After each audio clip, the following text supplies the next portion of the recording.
Welcome to the deep dive.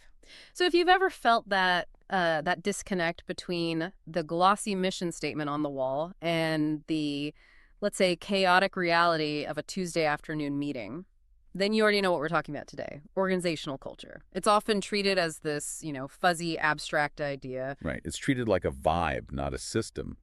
But the source material we're looking at today, it just strips all of that ambiguity away. It defines culture with clear structures, measurable behaviors, and, this is the important part, hard financial data that makes it impossible to ignore. That's it exactly. So our mission for this deep dive is to get way beyond the slogans and the posters. We really need to understand the tangible day-to-day things that actually create a culture. This isn't about, mandatory fun at the office party. This is about performance. It's about retention. And competitive advantage.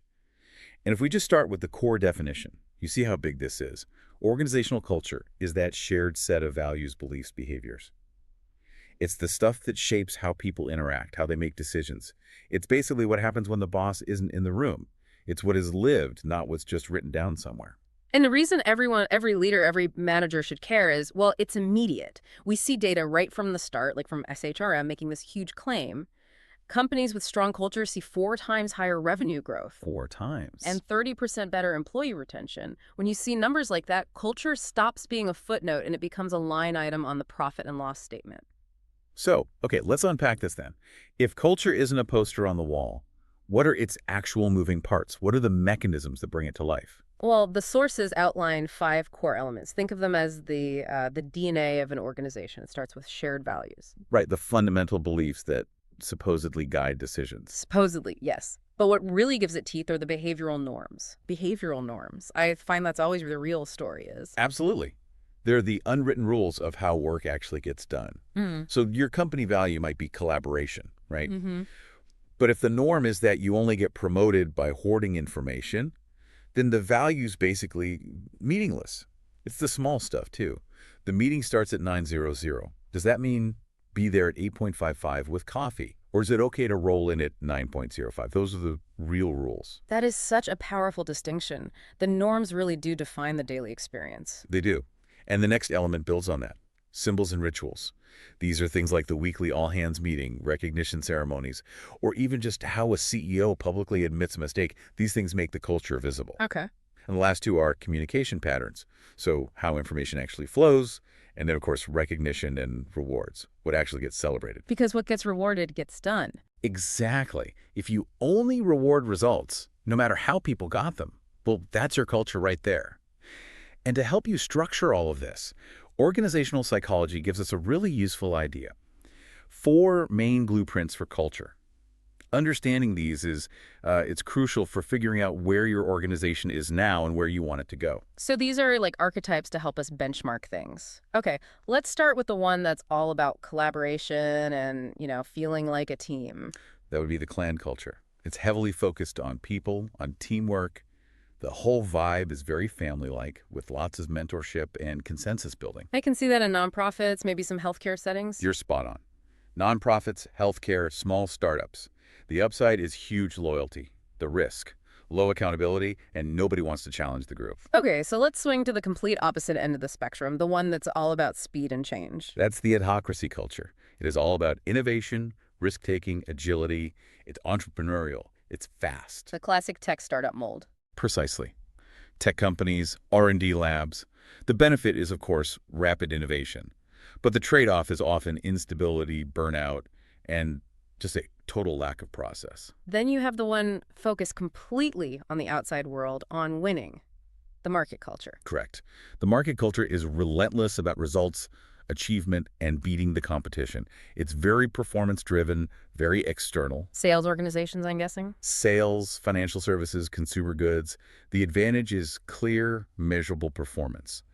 The risk, though, is that win-at-all-costs mentality can lead to some ethical shortcuts. And finally, the one built on rules and consistency, the hierarchy culture. Right. Here, the key words are stability, control, efficiency. It's structured, it's all about process, clear chain of command. Think government agencies or industries where compliance is everything. So they're reliable, but slow to change. Incredibly reliable for repeatable tasks, but yeah, they can't adapt quickly. Innovation really struggles in a pure hierarchy. So we have these 4 blueprints, but what's really interesting in the material is that the best companies don't just pick one, they blend them. That's the real insight. High-performing companies manage the tension between these. They might use a hierarchy culture for, say, their financial compliance team. You need that structure.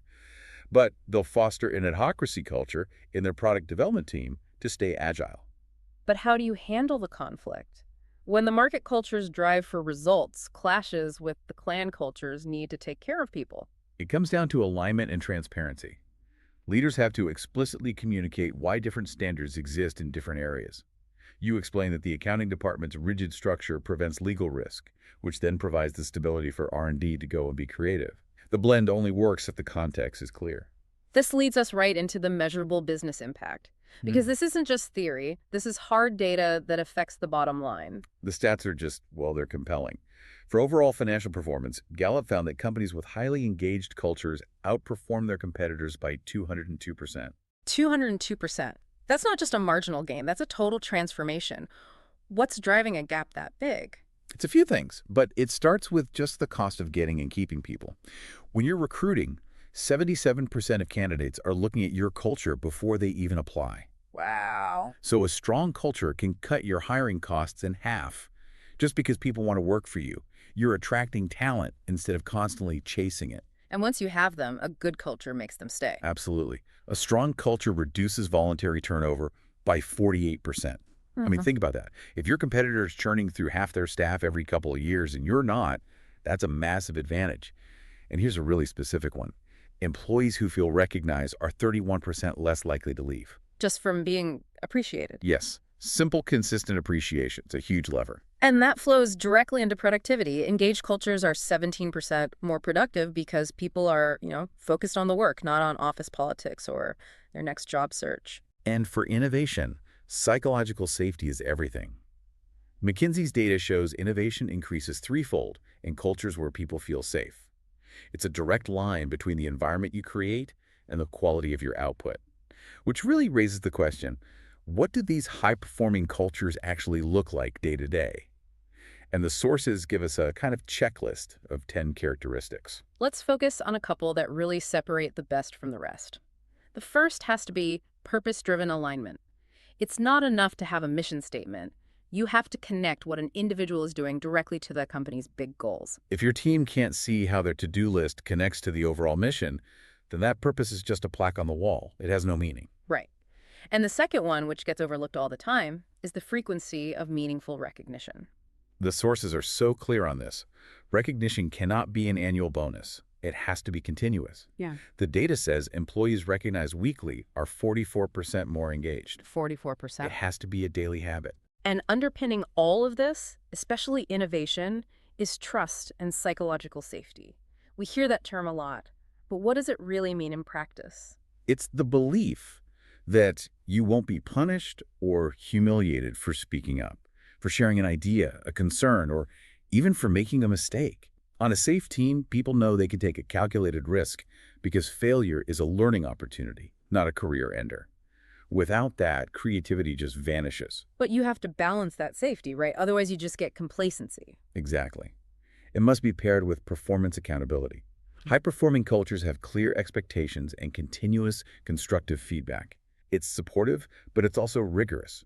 And none of it works without leadership integrity. Leaders have to model the values, they have to admit their own mistakes, and they have to be the ones recognizing others. If they don't live it, the culture dies. So to build these characteristics, the sources give us a really clear roadmap of strategies. Let's dive into the practical things you can actually start doing tomorrow. The first one, and it might be the most powerful, is to embed culture from day one. Your onboarding can't just be paperwork. You need to structure it with, say, values-based buddy assignments to introduce the culture immediately. And the data here is just so persuasive.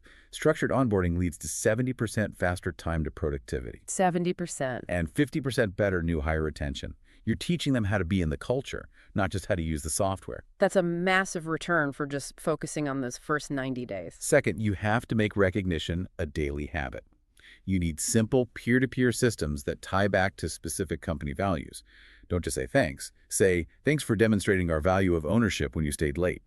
Frequent, value-aligned recognition can boost engagement by 60%. And third, you have to enable employee voice, which means listening, but more importantly, acting on feedback, usually through pulse surveys, not some giant annual thing. And employees who feel they have a voice are 4.6 times more likely to feel empowered. The flip side is also true, though. If you ask for feedback and do nothing, you just destroy trust. That's a huge pitfall. And the final strategy is the ultimate test. Live your values in tough decisions. This is where culture is either forged or broken. During layoffs, budget cuts, leaders have to explicitly reference the company values and explain the trade-offs. If your value is respect, but you do layoffs by email, you've just told everyone the value is worthless. We saw a great, very practical example of this in a manufacturing company from the material. They had been struggling for years with workplace accidents. Right, despite having all the posters and training. They realized their culture around safety was driven by fear. People would hide near misses because they were afraid of being punished. So they flipped the script. Entirely. They shifted from punishment to recognition. They set up a peer-to-peer recognition program specifically for proactive safety behaviors. Nominating a peer for reporting a hazard or for wearing the right gear even when they are rushed.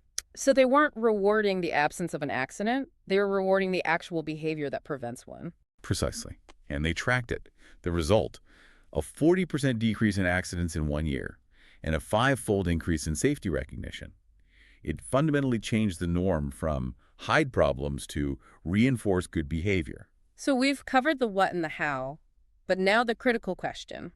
How long does this all take? And how do we actually measure it so we know it's working? So many of these initiatives fail right here. Well, culture transformation is not a quarterly project. For real sustainable change, you're looking at 18 to 26 months. But, and this is a big but, you can and should get quick wins in the first 90 days. Launch a recognition program, start pulse surveys. You need to build momentum. Okay, so let's talk about the dashboard. What are the quantitative metrics we should be tracking? Because if you can't measure it, you can't improve it. The main one should be the Employee Engagement Score, or ENPS. It's basically asking how likely employees are to recommend your company as a place to work. You should be aiming for a score of 50 or above. That's excellent. 70 or above is world-class. If you're below 10, you have a serious problem. And what else goes on that dashboard, besides the high-level ENPS? Next, you track recognition frequency. You want to see at least 80% participation across the company with a target of 2 or more recognitions per employee each month. That ensures it's widespread. Right. Then you watch your voluntary turnover rate. You want to be under 10% annually. And finally, track time to productivity for new hires, aiming for 30 to 60 days. That shows your onboarding is working. And the sources point out a really crucial step that I think a lot of companies miss, which is segmenting this data. It is essential. You have to segment it. You need to break down engagement, recognition, turnover, all of it, by department, by manager, by demographics. Why is that so important? Because your overall engagement score could be a 55, which looks pretty good. Yeah. But buried in that data, one manager's team could have a score of -10. You have to find those toxic subcultures that are dragging down the average. Without segmentation, the data hides your biggest problems. So what does all this mean for you, the listener, whether you're managing a small team or an entire company?